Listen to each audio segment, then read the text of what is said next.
We are often told that the secret to security is making ourselves indispensable. We strive to be the perfect gear in the machine. But making yourself essential to a system is a trap designed to harvest your energy and discard you the moment you are empty. This dynamic is a byproduct of how we perceive reality. Psychiatrist Iain McGilchrist argues our brain's two hemispheres drive two entirely different modes of attention. He identifies a catastrophic inversion in the modern mind. Normally, the right hemisphere, the master, perceives the living, interconnected context of the world. However, the narrow, grid-like focus of the left-brain emissary has usurped that authority. Because the left hemisphere is motivated primarily by power and utility, it views everything as a resource to be manipulated. This biological shift turns human subjects into standardized, commodified parts for systemic optimization.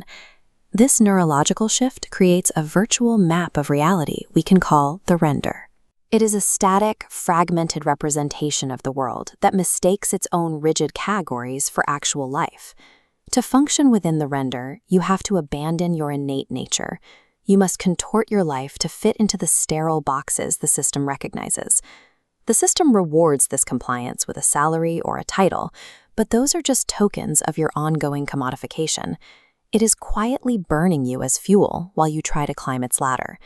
Survival requires a refusal to play by these rules.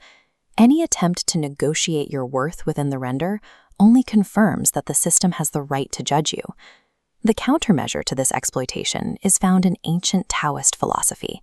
The philosopher Zhuangzi argued that the artifices of civilization were often distortions of our true innate nature. He tells the story of an ancient tree that carpenters refuse to touch. Its wood is so twisted and gnarled that it cannot be turned into house pillars, boats, or coffins. To the workers, the tree is worthless, but that uselessness is exactly why the tree survives. Straight, useful trees are cut down in their prime for their lumber. The gnarled oak lived for centuries specifically because it had no commercial value. This is strategic inutility. It is the intentional withholding of your core value from the mechanisms of external exploitation. Cultivating a useless exterior acts as a shield. By appearing worthless to the system's narrow metrics, you preserve your innate nature from being turned into a tool for someone else's profit. In human terms, this strategy is embodied by the trickster, or the holy fool. They are the operational version of the useless tree. The holy fool acts as a sovereign bridge.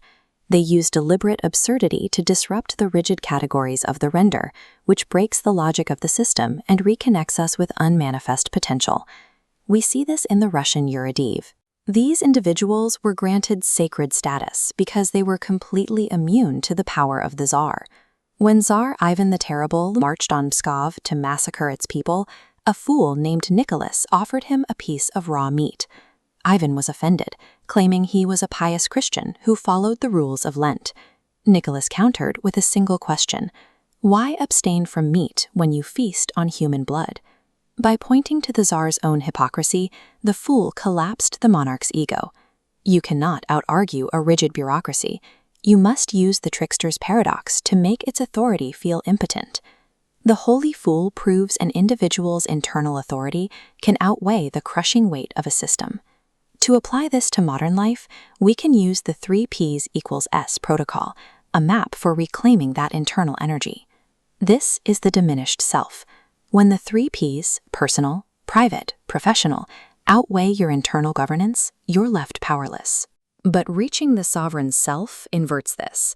As your internal authority expands, the capitalized S lifts these pressures into a manageable orbit. External pressures are constants. You cannot delete the demands of society or the laws of gravity. Sovereignty is defined by the magnitude of your internal governance relative to those forces. This shift is achieved through metanoia, rotating your attention away from the system's virtual map back toward the source. This allows you to survive functionally. You might wear a corporate badge to pay bills, but beneath that surface, your core remains a glowing nebula of energy the system cannot grasp.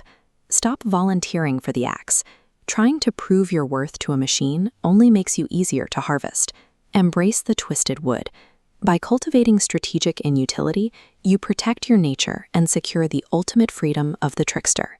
Check, document, execute. Stay limber, abide, and keep wandering.